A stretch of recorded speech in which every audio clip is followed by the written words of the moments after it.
What's up, everybody? Welcome back to the channel, and today we're talking about one of my favorite topics, and that's mods. Mods to your Hellcat. Whether you want to get raw performance, some customization, whether it's aesthetics inside and outside, or just an overall driving experience, continue watching this video. We're going to jump straight into it.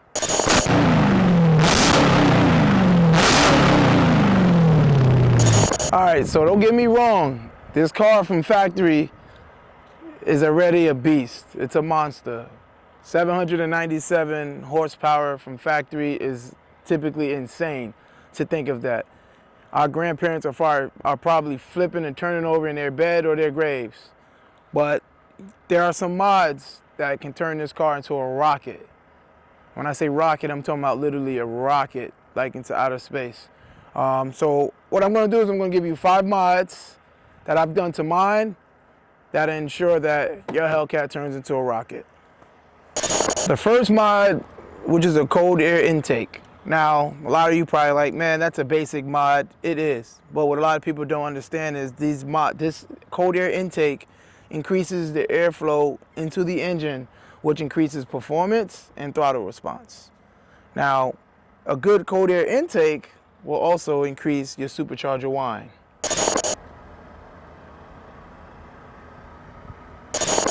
Personally, I went with the leg maker intake. It's made out of carbon fiber, and it increases performance. So once I put this on here, I was able to notice almost immediately what the performance was, especially in throttle response. Now, a lot of people get the leg maker because it increases the supercharger whine.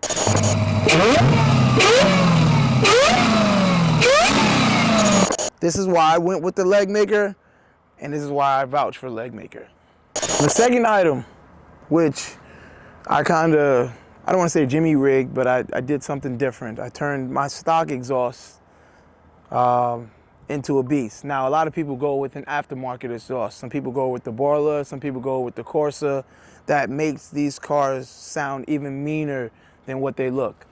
Now, that sound with the look of the Hellcats, it just makes it all worth the while. Now, what I did here, I'm gonna let y'all into a few things. I cut out the mid mufflers, I did the resonators, and I gutted the cats. All of those is done, which got me close to getting my car to sound like an aftermarket exhaust system. Now, gutting cats, you're not supposed to do. So I don't recommend gutting cats for anybody because it burns, so much fuel consumption when you gut your cats. It is not safe. And I don't recommend that for nobody. And actually, they're coming off. We're gonna go ahead and put some headers on this thing. The third thing is getting your car tuned. Now, you don't need a lot of modifications for a tune. A tune can awaken your car. It can make the beast roar the way it's supposed to roar. Me personally, I've went with HP tuners. Shout out to Mass Acceleration in Denver, North Carolina. They're the ones that did the work on my car, which I'm going to get into exactly what was done. To a certain extent, not everything, but a good amount of what was done. And, you know, what we're looking at when it comes to my mods. But getting your car tuned, I want you to be aware that that will void your warranty. So if you care about your warranty, do not get your car tuned, because what that tune comes with is stripping off your PCM, which is the brain of your car, to get unlocked and reprogrammed. The dealership would almost immediately notice that, which would immediately void your warranty, and they probably wouldn't do any service on your car under, you know, warranty, and everything would have to come out of pocket. But back to the, you know, the point at hand is, you know, if you are into that, I went with HP tuners. I know a lot of other people are using different tuning programs to, you know, tune your car. Now, HP Tuners is a program that these tuners, these performance shops, upload their data, their logs into that, and then it talks to the car, in a sense. So just be mindful of that, and that's what I got done. Additionally, there's a big difference, and when I say big difference, we're talking about night and day when it comes to the performance after the car is tuned. Now again, you can get the car tuned without any mods, Some mods are better, but if you can really unlock the potential of your car without any mods. And that tune will definitely be night and day. Depending on what you get done, it changes the sound of your car, your throttle response, you know, I mean, obviously your fuel consumption, right? And things like that. My fourth thing is, you know, upgraded fuel injectors. I've upgraded my fuel injectors, which allows the car to, allow the injectors to spray more fuel that's being sprayed, the more that's consumed, the faster the car can go in a sense.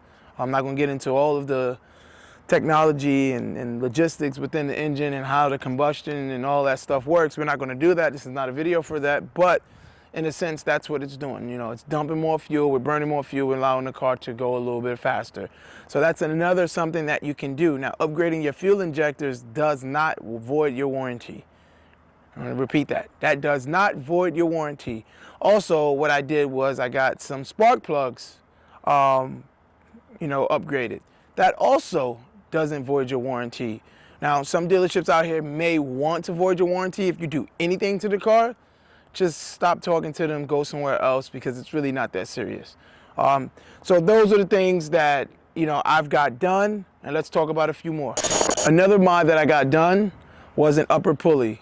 Now again, if you have a supercharger, you might want to consider getting an upper pulley. The smaller your pulley, the faster it spins. The faster it spins, the more boost it builds. The more boost it builds, the more power this car unleashes. So for me, I have two pulleys. I have a GripTech 2.85 and I have a GripTech 3.10. Now here's the difference between the two when it comes to my car. With the GripTech 310, it allows me to use 93 and E85. Now, once I change this, I have a 285, I have a 2.85 upper pulley tune as well. Once I put that pulley on there, there's no touching 93 pump gas. There's no pump gas allowed in this car. It is straight E85. So be mindful of which one works for your car, and go with which one you think that should honestly give you the performance that you like. But an upper pulley is definitely a must. Take that stock pulley off, throw it in the trash, and get you a GripTech. Now, once you throw the stock pulley in the trash and you got your GripTech, sometimes there's a Hellraiser, I think, pulley. There's a bunch of different brands out there, right? I'm not advocating for anything in particular, but I do have a GripTech. And once you get that on your car with the tune, the injectors and all that stuff, buckle your seatbelt, because you're about to go for a ride. You're about to experience your car in ways that you've never experienced your car. And we're not talking about, hey, you know, it gave me a little jerk or the torque here. We're talking about some real serious power, because this car is already powerful as it is from factory. Remember, I said that earlier. From factory, 797. Can you imagine adding more power to that? Well, yeah, because I've done it. So let's talk about a few other things that I've gotten done.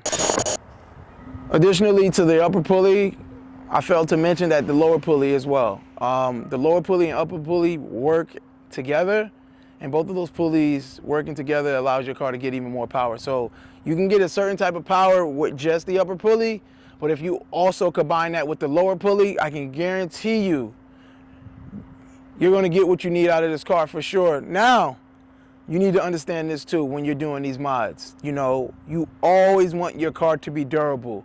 You don't want to push the limits of your car. You don't want to do all these modifications, getting these tunes where you're getting the max out of your car. You should be at least tapping into the 70, 75, maybe 80%, you know, max potential. Never 90 or 100, because that's when you start breaking stuff in your car, and that's when it sits at the dealership and everybody's sitting here, you know, trying to dry their eyes and figure out how they're going to come up with the money to rebuild, because 9 times out of 10 your engine's going to go. So everybody's trying to figure out how to rebuild the engine, how to replace it, how to get a new one, whatever your method is and whatever your plan is after you shoot, you know, your engine takes a shit, is what you need to do. So be mindful. You always want your car to be durable. Now, these are the mods that I've done. My car is durable. You know, I can take my car out here and I can slide this car. I can get on a drag strip. I can, you know, on the street if I choose to, which I don't recommend that. On a highway, don't recommend that. But if I chose to do these different type of things, I can do that, because my car is in fact durable. Don't build a car that is not durable, that's going to give you a few runs and break. Trust me, I know a few people out here who's building cars, maxing out the power with the mods that they got on there, not reinforcing anything, and racing for $50 to $100 and blowing their engine. Imagine putting 10K into your engine just to win a $50 race. It's all here. Additionally, I don't want to say additionally, but I also have a catch can. This is helpful to preserve your engine's life. It filters out bad oil as the oil is cycling through the engine. So getting an oil catch can is another mod that I would recommend for sure, without a doubt. All right, so the last mod that I recommend for everybody with these cars, whether you got mods done to the car or not, and if it's stock, is tires.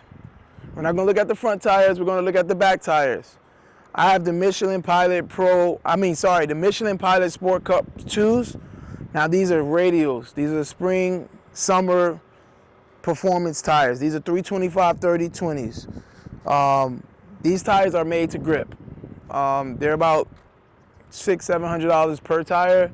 Again, get a tire that's within your budget that works, but getting all of those mods done to your car and not getting a tire doesn't make any sense. There's no point.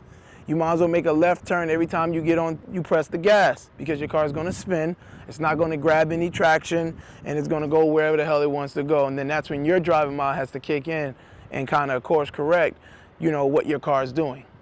Now, those are my mods that I got for my car. If I've missed something that can help me, or you know of something, please let me know in the comments below. That'll be all for this video today. Thank you for stopping by. Make sure you like, comment, subscribe, turn your notification bells on, and I'll see you in the next one.